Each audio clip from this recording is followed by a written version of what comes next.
सो इससे पिछले लेक्चर में हमने डोमेन स्पेसिफिक आईओटीज़ के 4 पॉइंट देख लिए हैं, home automation, environment, energy and cities. So इस लेक्चर में हम रिटेल के बारे में देखेंगे। तो रिटेल में पहला पॉइंट है inventory management. Overstocking of products can result in additional storage expenses. Understocking can lead to loss of revenue. IoT system using radio frequency identification RFID tags can help in inventory management and maintaining the right inventory levels. So inventory management में क्या होता है कि जैसे अगर कोई product है उसका अगर हम स्टॉक ज़्यादा रखते हैं, जितना हमें चाहिए उससे ज़्यादा रखते हैं, ओवर स्टॉक करते हैं उसे, तो एडिशनल स्टोरेज के एक्सपेंसेस आते हैं, ओके। और अगर हम अंडर स्टॉक रखते हैं, मतलब जितना हमें ज़रूरत है उससे कम रखते हैं, तो लॉस ऑफ रेवेन्यू होता है, okay. So IoT system using RFID tags help क्या करता है इन्वेंट्री मैनेजमेंट में, इन्वेंट्री को मैनेज करने के लिए, उसके एग्जैक्ट लेवल को मैनेज करने के लिए, ताकि हमें ज़्यादा एक्सपेंसेस भी ना आए और हमारा लॉस ऑफ रेवेन्यू भी ना हो, ओके। सो सेकंड देखते हैं smart payments. Smart payment solution such as contactless payment powered by technologies such as near field communication NFC and Bluetooth. Customers can store the credit card information in their NFC-enabled smartphones and make payments by bringing the smartphone near the point of sales terminals. So smart payment से मतलब तो समझ ही गए होंगे, जैसे हम PhonePe use करते हैं, गूगल पे यूज़ करते हैं या फिर पेटीएम यूज़ करते हैं, उन सब से हम क्या करते हैं, कॉन्टैक्टलेस पेमेंट करते हैं। जैसे अभी कोविड-19 में तो बहुत ज़्यादा ये सब चल गए हैं, ओके। तो उसमें हम बिना किसी के कॉन्टैक्ट में आए हम पेमेंट कर सकते हैं अपने मोबाइल के थ्रू। तो इसमें कैसी टेक्नोलॉजी यूज़ होती हैं, नियर फील्ड कम्युनिकेशन या फिर ब्लूटूथ। तो NFC इनेबल्ड स्मार्टफोन में हम इस टाइप की पेमेंट कर सकते हैं, ओके। नेक्स्ट क्या है smart vending machine. Smart vending machine connected to the internet allow remote monitoring of inventory levels, elastic pricing of products, promotion and contactless payment using NFC. So smart vending machine में क्या होता है कि हम remotely monitor कर सकते हैं inventory levels को, स्मार्ट पेमेंट्स कर सकते हैं using NFC, elastic pricing of product को मैनेज कर सकते हैं, ओके, प्रमोशंस को मैनेज कर सकते हैं। तो स्मार्ट वेंडिंग मशीन्स में बस इतना ही, okay.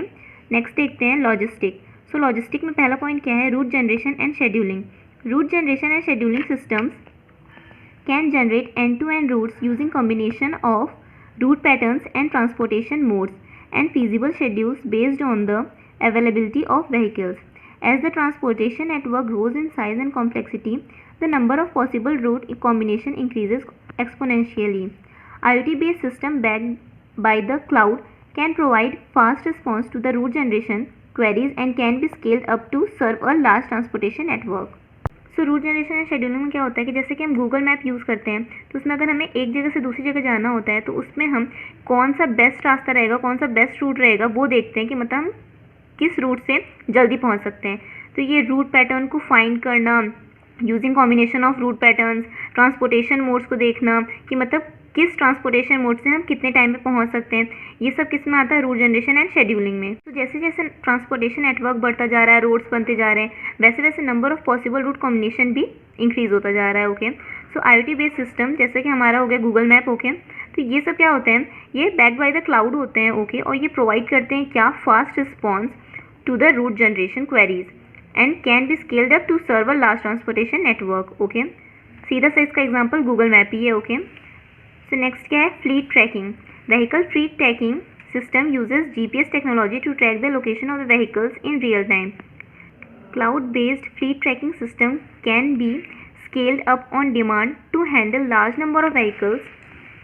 Alerts can be generated in case of deviations in planned routes.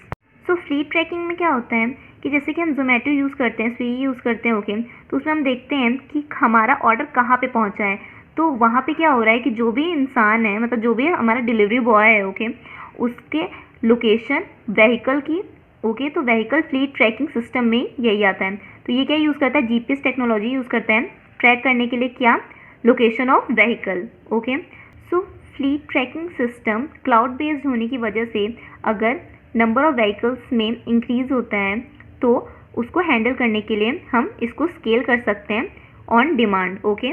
और लास्ट पॉइंट से ये मतलब है कि अगर कोई भी व्हीकल अपने प्लान रूट से डिविएट होगा, मतलब किसी और रास्ते से जाएगा जो कि प्लान रूट है, उसमें नहीं आ रहा वो रास्ता, तो अलर्ट रेज होगा, ओके। नेक्स्ट पॉइंट क्या है shipment monitoring. IoT based shipment monitoring system use sensors such as temperature, pressure, humidity for instance to monitor the condition inside the containers and send the data to the cloud where it can be analyzed to detect food spoilage. So shipment monitoring में क्या होता है कि जैसे कि कोई भी product shipped होता है तो उसको मॉनिटर करने के लिए ये यूज़ में आते हैं। तो ये सेंसर यूज़ करते हैं, टेम्परेचर हो गया, प्रेशर हो गया, ह्यूमिडिटी सेंसर्स हो गए, ओके। सो ये जो भी हमारा फूड है उसकी कंडीशन को मॉनिटर करते हैं और एनालाइज करते हैं ताकि हमें ये पता चल सके कि फूड ख़राब हो रहा है या नहीं, ओके। और जो भी मतलब डेटा रहेगा वो क्लाउड को सेंड कर देंगे। नेक्स्ट क्या है, remote vehicle diagnostics.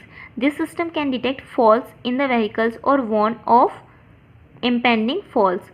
These diagnostic systems use on-board IoT devices for collecting data on vehicle operation and status of various vehicle subsystems.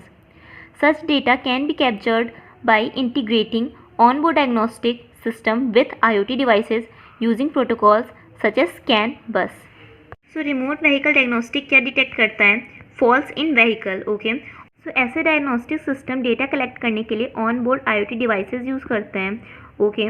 और डेटा कैसे कैप्चर होता है? By integrating on board diagnostic system with IoT devices. और protocol कौन सा use होता है? Can बस। सो नेक्स्ट देखते हैं एग्रीकल्चर। एग्रीकल्चर में पहला पॉइंट क्या है? Smart irrigation. So smart irrigation में देखते हैं, smart irrigation system use IoT devices with soil moisture sensor to determine the amount of moisture in the soil and release the flow of water through the irrigation pipes only when the moisture levels go below a predefined threshold. So smart irrigation में क्या होता है कि smart irrigation system IoT device use करता है जिसमें soil moisture sensor used हो, okay. और soil moisture sensor डिटेक्ट करता है किसे? amount of moisture in the soil। नाम से ही क्लियर है, soil moisture sensor है तो सॉइल का मॉइस्चर डिटेक्ट करेगा। और अगर सॉइल का मॉइस्चर एक प्रीडिफाइंड थ्रेशोल्ड से नीचे जाता है तो ऑटोमेटिक हमारा जो इरिगेशन है वो शुरू हो जाएगा, पाइप के थ्रू वाटर फ्लो होने लगेगा, ओके। सो नेक्स्ट क्या है? Greenhouse control. The climatological conditions inside a greenhouse can be monitored and controlled to provide the best condition for growth of plants. The temperature, humidity, soil moisture, light and CO2 levels are monitored using sensors and are controlled automatically using actuation device. IoT system play an important role in greenhouse control and help in improving productivity. So greenhouse control system में क्या होता है कि temperature, humidity, soil moisture, light and CO2 levels इन सभी को monitor करने के लिए, डिटेक्ट करने के लिए सेंसर्स यूज़ होते हैं, ओके। और जो भी सेंसर यूज़ होते हैं उन्हें कंट्रोल ऑटोमेटिकली कौन करता है? Actuation devices, okay. तो IoT सिस्टम बहुत ही इंपॉर्टेंट रोल प्ले करता है ग्रीन हाउस कंट्रोल करने के लिए, ओके। और ये हेल्प क्या करता है? इम्प्रूविंग प्रोडक्टिविटी को भी इंक्रीज़ करने के लिए, इम्प्रूव करने के लिए हेल्प करता है। और ये प्रोवाइड क्या करता है? Best condition for growth of plant. मतलब हमें कब ज़्यादा प्लांट लगाना चाहिए, कब ग्रीन हाउस इफेक्ट बढ़ रहा है, ये सभी चीज़ हम मॉनिटर कर सकते हैं IoT डिवाइस की हेल्प से।